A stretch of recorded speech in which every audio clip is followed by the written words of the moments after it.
Subhanallah, alhamdulillah, la ilaha illallah. Subhanallah, alhamdulillah, la ilaha illallah. Subhanallah, alhamdulillah, la ilaha illallah. Subhanallah, alhamdulillah, la ilaha illallah. Teman-teman, di sini saya akan membahas prinsip-prinsip yang perlu diperhatikan dalam pembelajaran. Adapun poin-poin pembahasannya yakni yang pertama, pengertian pembelajaran, yang kedua, pengertian prinsip pembelajaran, yang ketiga, prinsip-prinsip yang perlu diperhatikan dalam pembelajaran, yang keempat, peran guru era revolusi industri 4.0.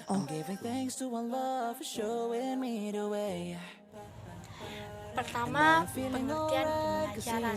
Pembelajaran adalah suatu aktivitas atau proses belajar mengajar yang merupakan komunikasi dua arah antara pihak guru dan juga peserta didik. Pembahasan yang kedua yakni pengertian prinsip-prinsip pembelajaran. Prinsip-prinsip pembelajaran adalah landasan berpikir, berpijak dengan tujuan atau dengan harapan pembelajaran dapat tercapai dan tumbuhnya proses pembelajaran yang dinamis. Selanjutnya, kita akan membahas prinsip-prinsip yang perlu diperhatikan dalam pembelajaran. Nah, ada 7 prinsip yang perlu diperhatikan, yakni yang pertama, perhatian dan motivasi. Perhatian merupakan faktor yang besar pengaruhnya. Ketika perhatian peserta didik tinggi, maka ia mampu mengarahkan dirinya pada tugas yang akan diberikan, serta memilih dan memberikan fokus dan solusi terhadap masalah yang harus diselesaikannya. Di samping perhatian, motivasi pun berperan penting dalam kegiatan belajar, di mana motivasi mempunyai kaitan erat dengan minat. Ketika peserta didik mempunyai minat yang tinggi pada suatu pelajaran, maka akan memicu perhatiannya serta akan timbul motivasi untuk mempelajarinya. Prinsip yang kedua yakni keaktifan. John Dewey mengemukakan bahwa belajar adalah menyangkut apa yang harus dikerjakan siswa untuk dirinya sendiri. Maka inisiatif harus datang dari dirinya sendiri, di mana guru hanya sebagai pembimbing dan pengarah. Nah, dari teori tersebut dapat dimaknai bahwa anak memiliki sifat aktif, konstruktif, dan mampu merencanakan sesuatu, di mana anak mampu mencari, menemukan, dan menggunakan pengetahuan yang ada pada dirinya. Selanjutnya, prinsip yang ketiga yakni keterlibatan langsung atau pengalaman. Edgar Dale mengemukakan bahwa belajar yang paling baik adalah belajar melalui pengalaman atau langsung. Nah, dari teori tersebut dapat dikatakan bahwa pembelajaran yang efektif adalah pembelajaran yang menyediakan kesempatan belajar sendiri atau melakukan aktivitas sendiri dalam artian dilakukan secara langsung. Prinsip yang keempat yakni pengulangan. Dalam proses belajar, semakin sering materi pembelajaran diulang, maka semakin ingat dan melekat pembelajaran itu dalam diri seseorang. Prinsip yang kelima yakni tantangan. Tantangan yang dihadapi dalam belajar mampu membuat siswa semangat untuk mengatasinya. Bahan pelajaran baru yang banyak mengandung masalah yang perlu dipecahkan mampu membuat siswa tertantang untuk mempelajarinya.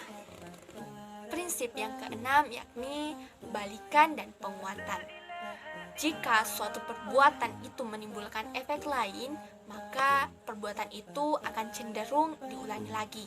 Sama halnya ketika seorang siswa mendapatkan hasil yang baik pada suatu pelajaran, maka hal tersebut akan menjadi balikan yang menyenangkan dan berpengaruh baik bagi usaha belajar selanjutnya.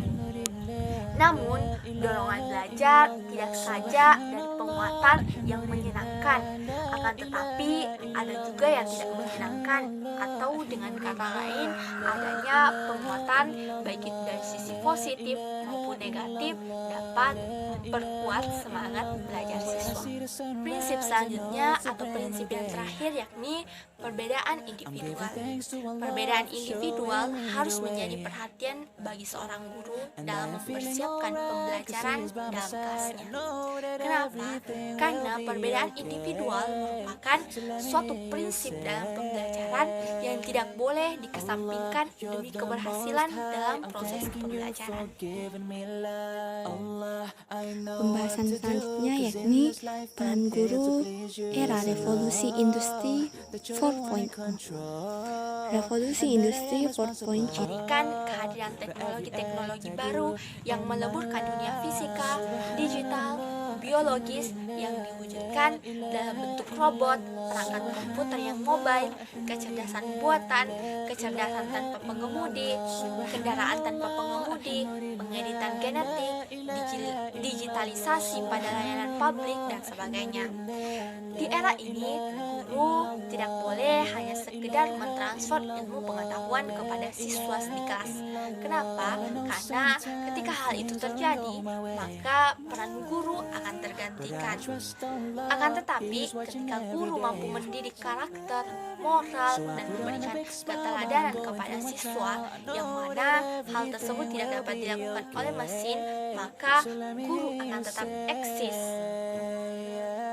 Nah, teman-teman, itulah tadi pembahasan singkat mengenai prinsip-prinsip yang perlu diperhatikan dalam pembelajaran. Semoga video ini dapat menambah wawasan atau pengetahuan teman-teman mengenai profesi keguruan, terkhusus untuk saya pribadi. Saya ucapkan terima kasih kepada teman-teman yang sudah like dan subscribe video ini. Cukup sekian. Wassalamualaikum warahmatullahi wabarakatuh.